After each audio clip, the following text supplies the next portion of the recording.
Добре дошли в моя канал в YouTube. За днес една прекрасна супа от карфиол и с вкусни крутончета с копър. Ето как се приготвя.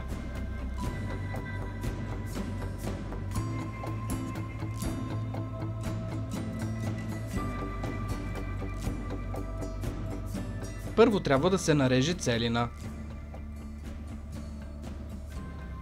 Нарязвам и морков.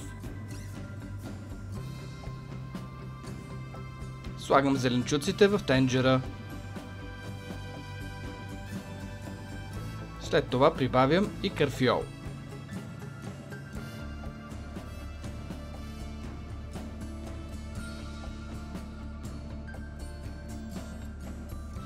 Заливам всичко това с литър и 200 мл вода и посолявам с лъжичка сол. Така супата се вари на бавен огън за 20 минути.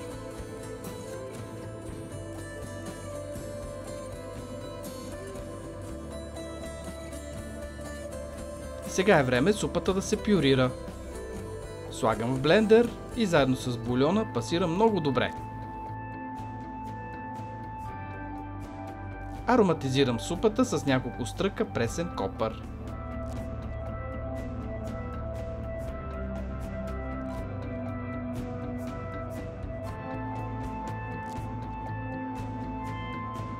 Ето как изглежда пюрираната супа, която сега се слага в тенджера и трябва да се оплътни и да стане още по-ароматна.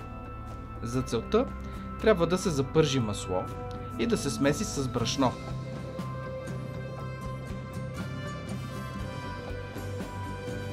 Оставям да се запържи до златисто.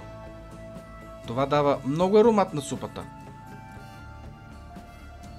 И след като се запържи, трябва да сипя прясно мляко. То трябва да е ледено студено, за да не стане запръшката на бучици. Разбърквам с тел, загрявам и изчаквам да се оплътни. Така тази смес слагам в горещата супа, загрявам за кратко и тя е готова за сервиране. Но една крем супа без крутони не би ни допаднала. Сега ще ви покажа как да направите крутончета с вкус на копър. Достатъчно е да се нареже хляб на купчета. И слагам купчетата в тава за печене. Поръзвам с няколко щипки сушен копър. Слагам също така малко сол и накрая поливам с зехтин или слънчогледово олио. Крутоните пека в загрята фурна до 200 градуса за около 15 минути. Може да се разбъркат периодично, за да не прегорят. Ето нашата супа как изглежда, когато е готова. Гарнирам супата с крутончета. А сега може да видите рецептата и всички съставки за тази чудна крем супа от карфиол. Крем супа от карфиол. Необходимите продукти: една глава карфиол, около половин килограм, един морков, 3-4 стръка копър, един стрък целина, 2 щипки сушен копър, зехтин, една щипка сол.